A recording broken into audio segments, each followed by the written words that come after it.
Welcome everyone to our podcast discussion. Today we're diving deep into the topic of fungible and non-fungible tokens, exploring their roots and how they work in the digital realm. I'm excited to get into this. What's bleeding interesting is how these concepts have such a long history, right? Absolutely. It's like these token ideas go back to, well, the Roman Empire when tokens were used in brothels Yeah. and gaming. They evolved through the Middle Ages into things like abbot's money at monasteries in England. That's fascinating. Really shows how the concept has matured over centuries, doesn't? Exactly. And when we jump ahead to the crypto era, the idea of tokens is pretty similar. A representation of something tangible or intangible, just encoded in blockchain. So in the blockchain world, the fungible tokens are like cryptocurrencies such as Bitcoin. Yes, precisely. Fungible tokens are basically interchangeable, divisible items. It's like any $1 bill. It's like the same value no matter where you are. Yep. You see the same with Bitcoin, Ether, or Litecoin. Got it. But then what about non-fungible tokens? How do they differ? Non-fungible tokens, or NFTs, are completely different. They're non-divisible and unique each and every time. You could think of them as a digital deed for a one-of-a-kind painting or even a tweet, for example. Right? So they function more like certificates that prove something is uniquely owned. Exactly. While fungible tokens store value, non-fungible tokens store detailed metadata, like an academic title or, say, an original digital artwork. Yeah. And this is all made possible by blockchain's inherent property of being verifiable and traceable. And they use different standards on platforms like Ethereum, correct? That's right.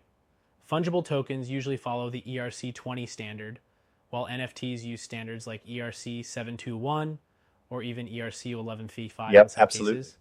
These standards ensure uniformity in how tokens are created and traded. One thing that I'm curious about, couldn't someone argue that NFTs, given their digital nature, can be easily copied?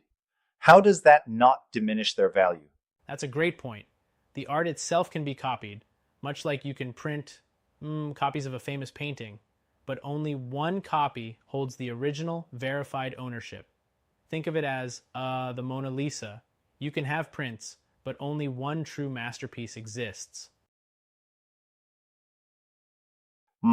So essentially, the NFT acts as the signature, the cryptographic certificate that confirms ownership. Yes, exactly. It's all built into a smart contract that handles ownership transfers and even grants artists royalties on resales. Right. This is a big deal since it cuts out middlemen like galleries and agents. Speaking of royalties, do you think this aspect offers a long-term safeguard for artists? It seems sometimes a bit idealistic. That's a valid critique. While automatic royalties are great in theory, the infrastructure is still evolving, and market volatility can sometimes undermine those benefits. Yep, I see what you mean. Some argue that without solid fundamentals, it's speculatory at times. Makes sense. Transitioning a bit, what about other types of tokens beyond fungible and non-fungible? Good point. There are also utility tokens and security tokens. Payment tokens, for instance, function similarly to traditional currency on blockchain, while utility tokens provide access to specific products or services. And security tokens even represent traditional stocks or shares digitally. Shares. So essentially, this token technology broadens the scope of what can be digitized and even traded in the digital world, huh? Absolutely. It's like the digital evolution of traditional assets. Fungible tokens store a base value and are directly interchangeable, whereas NFTs are about uniqueness and controlled scarcity.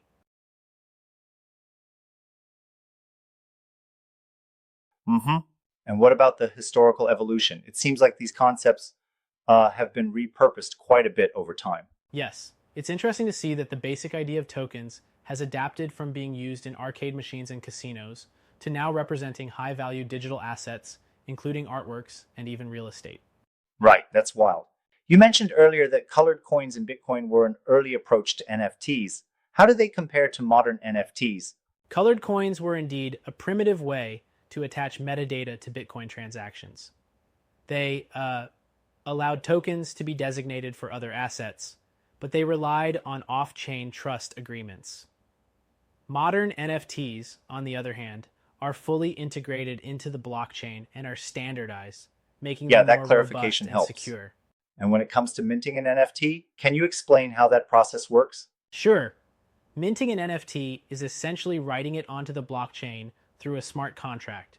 You declare a unique token with metadata, and once validated, it's recorded permanently. It's like giving birth to a unique digital asset that's both public and secure. Mm-hmm. That's pretty neat, kind of like digital craftsmanship. Exactly. And once minted, these tokens can be bought, sold, or even auctioned off on various marketplaces like Right on. OpenSea or Rarible.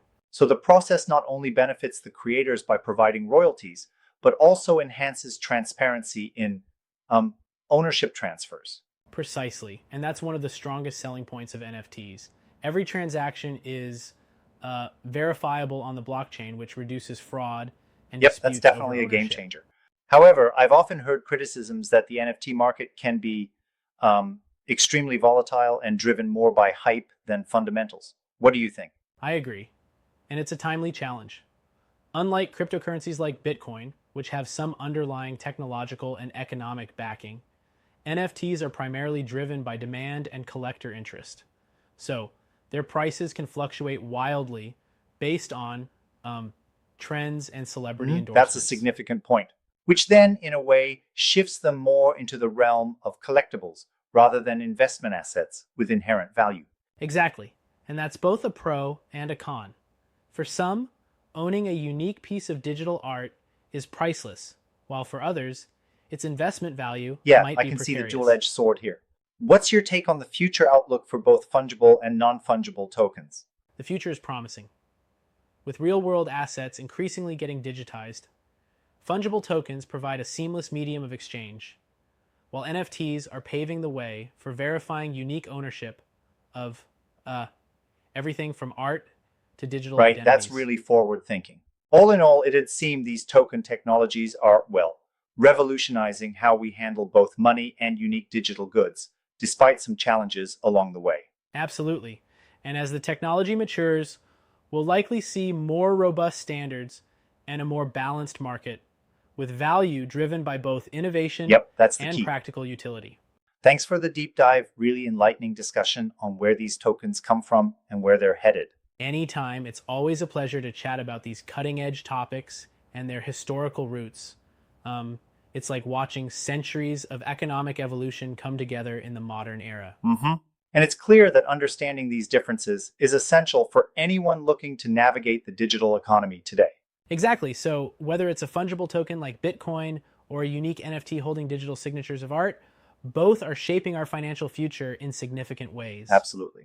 I can't wait to see what next waves of innovation bring to the table in this space. Me neither. The best is yet to come. And staying informed about these developments will be crucial for both investors and creators alike. Right on.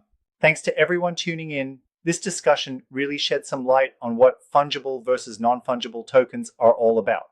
Thanks for listening and keep exploring these dynamic digital frontiers. Until next time.